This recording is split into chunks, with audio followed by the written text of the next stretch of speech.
So it is wonderful to have you here. I know you gave a great speech on stage. I'd love to hear more about the work that you've done as a woman and how you became so successful. I thank God. The work I've done that's brought me this far is I'm in the oil industry.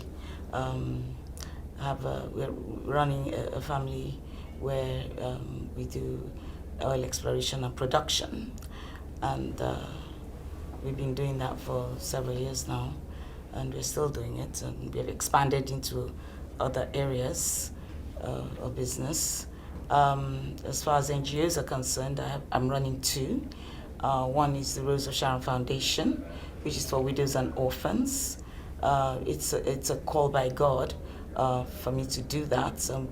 We've hit 15 years now, where we have been giving them interventions to be able to put food on the tables of their families, to be able to change their lives.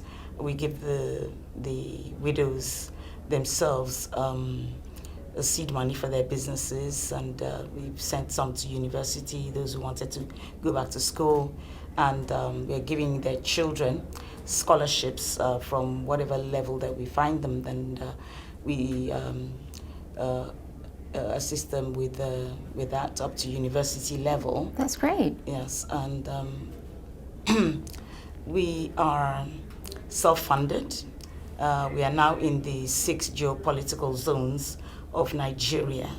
We had been strapped down in the south for many years, and then we decided to expand into the rest of Nigeria. We are trying to take it to the next level, and that is to other African countries, West Africa first, then the rest of Africa, and hopefully the rest of the world. As I said, it's a call by God, and when He says jump, we ask how high, and we get on with it. So are you mainly concentrating now on your NGO, or are you still heavily involved in the oil business? Oh, we're still running the oil business, and we're also into printing. We are one of the biggest in Nigeria. It's called Digital Reality Print Limited, and we're also into real estate. We're about to move into a 20-story building of our offices in Ikoyi in Lagos. So talk to me a little bit, because you have your finger in so many different pies, but yes, what's nice is that you are a woman and a female leader, and therefore a role model to so many others in your society. Talk to me a little bit about how you're using your leadership to inspire others in Nigeria and beyond. Well, I said there are two NGOs. The other one is called Flourish Africa. It's for women, and it's to empower them, mentor them, encourage them, educate them, and give them seed money. That started 6 years ago, and the seed money version started at my 70th, which was 2 years ago. Congratulations. Thank you. So our next cohort is next month for the third one. That's at that point when we were starting, it was for 1 billion naira fund, and to train 2,500 women within 5 years. Each year we train 500 of them, and that helps them in their businesses, and we make sure that we're dealing with entrepreneurs whose businesses aren't anything less than 2 years, so that they can scale up to the next level. Why is it important to fund and have and expand more women leaders in Nigeria? If we don't do that, they'll be stuck where they are. They can get the information for how to make the money, but if they have no help coming from anywhere to get started financially, then they're stuck. So somebody needs to do something. Yeah. Because the banks, it's very difficult to get loans from banks. Especially for women. Especially for women. Sometimes conditions apply, you know what those kind of conditions are. So somebody has to do something. You can't take your face away from it. You can't take your ears away from it. You have to help. Somebody has to help. And you need to be the change you want to see. Yes, and they too have to help the others coming behind them. And another lesson that we teach them is that business is God's business. If you're running a business and you say, leave God out of it, you're making a big mistake. Because allowing God to come into my life is what brought me to where I am now today. So they should be able to see that, understand it, and run with it. And they too can pass that message on, pass the baton on. You know, something that's really interesting is, so you just described how hard it can be to get financing from banks. And it's great that you're stepping in to be that bridge. But even going back and starting from a younger age, when girls were in school in Nigeria and in other African countries, there is not enough financial literacy taught. So that even when it comes to girls being in a position where they need to go and get a bank loan, they don't necessarily know what options are available to them or how to capitalize on what is elsewhere. What do you think we need to do to change that? Education. I said 2 days ago that my late President Mandela said that education is the weapon that you can use to change the world. Education is extremely important, and that's part of why we are providing the information they need in class to be able to know what they need to do, step by step. Information they don't have, knowledge that they don't have, they can't apply it. So they need to learn that first, you understand? So otherwise they'd be walking in the dark. And if you don't make use of good information that will help your business or take you to that level where you need to be, whether it's a career, then you're lost, you're stuck. You just need to get that information. It's so important. And it's great, again, to see that you are making changes here through your NGO, through Flourish, through everything that you're doing. So that's great. But tell me, from your lens, as obviously a woman who's accomplished a lot personally, who is now trying to give back in many different ways, what do you see as both the greatest opportunity and the greatest obstacle when you look at Africa right now? The greatest opportunity are our challenges. In our challenges is where we will find our opportunities. There are things happening in well-advanced countries, more advanced than us, that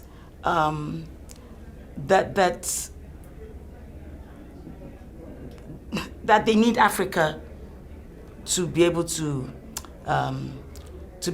connect with, to make a difference, not just for Africa, but also for them, because you'll find that those other countries, they're saturated. Their businesses are saturated, everything, they have everything, you understand? And they're looking for new businesses as well. They're looking for new locations. What kind of interest do they make? What kind of money do they make in those environments? It's very little.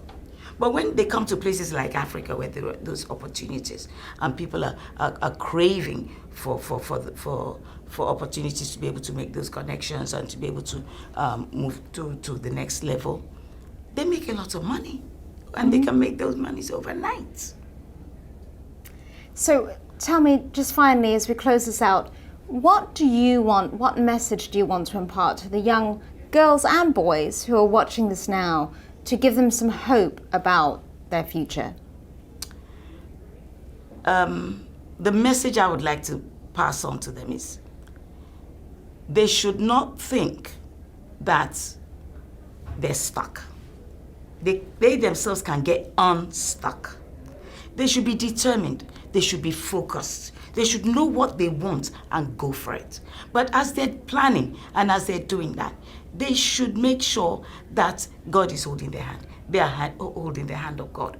Because there are things that He will do for them that man will not do for them. There are things that He will do for them that they get through grace. It's not what they've even worked for, but because of His grace, life becomes easier. They need to understand that they must never leave God out of it. Thank you very much for your time. Thank you.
Noah, if you're watching this, her name is Folorunsho Alakija. So the first name is Folorunsho, and her last name is Alakija. She was on the program for 120. If you want to see her name, and Tell me it was the one we just did. the one we just did, and she is apparently the richest black woman in the world. If you want to use her.